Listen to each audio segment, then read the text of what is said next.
பாருங்க. வாங்க வீடியோக்குள்ள போலாம். இப்போ என்ன சாப்பிடலாம்? இப்போ நம்ம எல்லார்கிட்டையும் கேட்போம்ல. ஸோ வீட்டில் சாப்பிடும்போது இன்னைக்கு என்ன சாப்பிடலாம், இப்போ என்ன சாப்பிடலாம் அப்படின்னு கேட்போம்ல. ஸோ அப்படி கேட்கும்போது அதை எப்படி இங்கிலீஷ்ல சொல்லலாம் அப்படின்றத பார்க்கலாம்.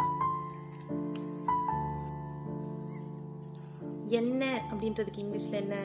வாட். வாட். சாப்பிட்றதுக்கு இங்கிலீஷ்ல என்ன? ஈட். இப்போ அப்படின்றதுக்கு நவ். ஸோ சில நேரம் வந்து நம்ம கனெக்டிங் சென்டென்ஸ் யூஸ் பண்ணுவோம். இப்போ ஒரு சென்டென்ஸ் வந்து ஃபுல்ஃபில் ஆகாதனால நம்ம கனெக்ட் பண்ணோம். வாட் ஈட் நவ் அப்படின்னு சொல்றதுக்கு வாட் டு ஈட் நவ். இப்போ என்ன சாப்பிடலாம் அப்படின்றதுக்கு what to eat now. What to eat now. ஓகேங்களா? ஸோ சில சென்டென்ஸ் வந்து அப்படியே நம்ம டிரான்ஸ்லேட் பண்ற மாதிரி இருக்கும். சில நடுவில் வேர்டிங்ஸ் மட்டும், சில கனெக்டிங் வேர்டிங்ஸ் மட்டும் நம்ம மறக்காம சேர்க்கணும் ஃப்ரெண்ட்ஸ். அப்பதான் ஒரு சென்டென்ஸ் வந்து இங்கிலீஷ்ல வந்து ஃபுல்ஃபில் ஆகும். இப்போ எப்படி சொல்றதுன்னா, என்ன அப்படின்றதுக்கு வாட்ன்ற வேர்டு யூஸ் பண்ணிட்டோம். சாப்பிடலாம் அப்படின்றதுக்கு ஈட். சாப்பிட்றதுக்கு ஈட். ஓகேங்களா?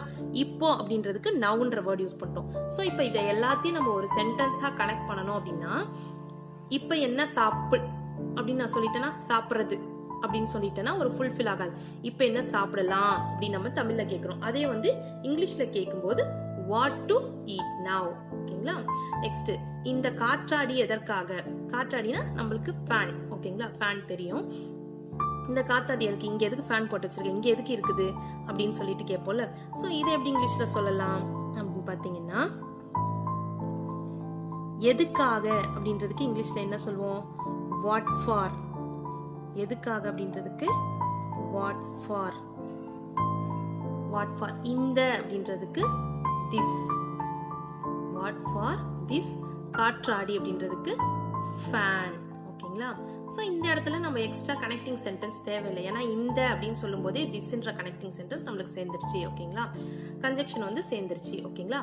இந்த காற்றாடி எதுக்காக அப்படின்னும் போது வாட் ஃபார். எதுக்காக அப்படின்னும் போது வாட் ஃபார். இந்த அப்படின்னும் போது திஸ். காற்றாடி fan. What for this fan. இந்த ஃபேன் எதுக்காக? இப்போ ஃபார் எக்ஸாம்பிள் நல்லா கூலிங்கா இருக்க டைமுக்கு நம்ம ஃபேன் போட்டோம்னா, இப்போ எதுக்கு ஃபேன் போடுற அப்படின்னு சொல்லுவோம்.